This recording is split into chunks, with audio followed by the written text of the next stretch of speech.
I'm with Jessica with Red Dessert Dive and wanting to just kind of know a little bit about how they chose their second location of Oak Forest and what inspired the design.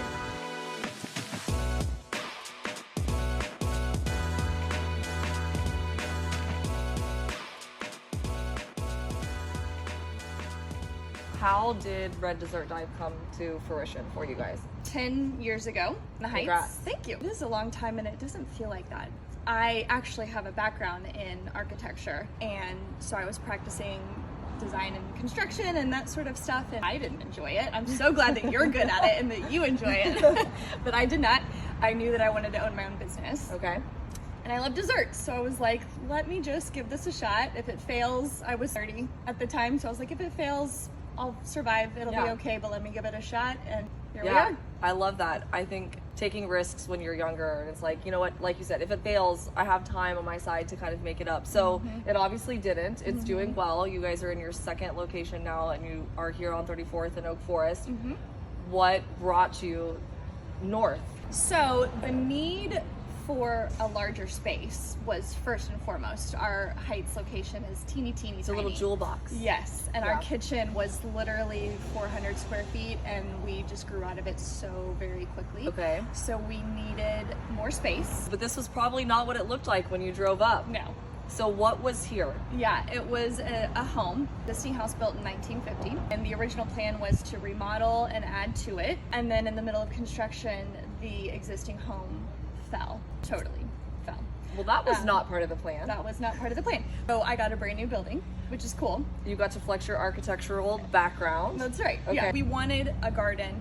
We wanted the trees. I wanted an event space. You know, now we have the private dining room and this out here. So Oak Forest was the natural move for more space and just beautiful trees and that sort of thing. Yeah, so you mentioned event space. What do you kind of foresee, what types of events whenever you guys were in the planning phase were you like, these are the events that I want to bring to the neighborhood? You know, this neighborhood is filled with children and younger families, so we've already done a couple events actually. A 1-year-old birthday party in the private dining room. We have a bridal shower at the end of this month. Somebody wanted to do a couples shower where the women are in the private dining room and doing their thing, and then the men are hanging out here, which I thought was brilliant. Very smart. Yeah. Exactly. So I think a lot of showers, kids' birthday parties. We could do a small wedding back here all day long. I was about to say, so explain to me kind of what is the intent. Of course, we came and visited. Michael and I, just being in the entrepreneurial spirit, were like, lease space? So what was kind of the thought behind having some additional space on property? Yeah, it is for lease still. We have a particular type of tenant that I would like here that adds to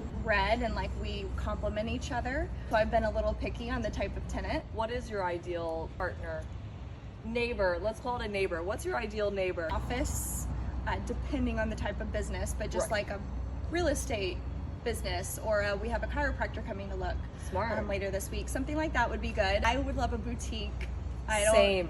Yeah, I think a boutique would be adorable. Lottie's studio. So something along those lines. What would you say has kind of been the biggest challenge that you've had to overcome? Kind of switching from something very structured like architecture to something, I would say, in more of that service style industry.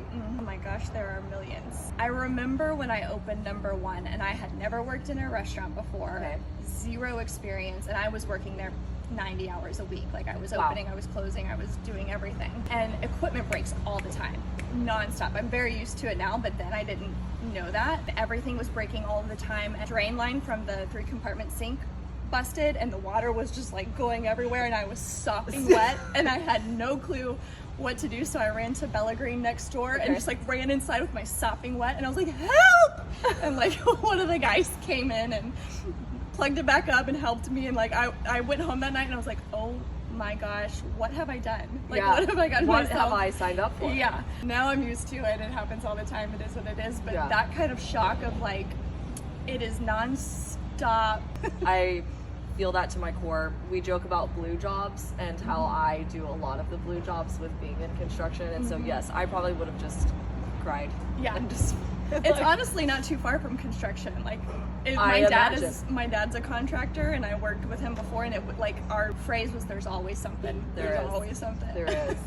Well, to kind of wrap things up, where do you draw your inspiration for desserts, or even when you're designing and thinking about, you know, whether it's showers or where do you really draw your inspiration from? All over the place. As far as desserts and like our product goes, a lot of that is my head chef, who you just met, Ashley, who I brought on with the opening of the second location as a partner, because she was so like crucial to the success of the business, and like the sweets and the goods are all her. Everything that you experience when you come out outside of the food is you did a great job. I'll take the credit for that. And it's just, I mean, all over, I travel a lot. I lived in New York for a little bit, so that's number one, was like, that feels like a tiny little space that belongs in New York, and it just felt right. Out of Europe, I just like get inspiration mostly from traveling, for sure.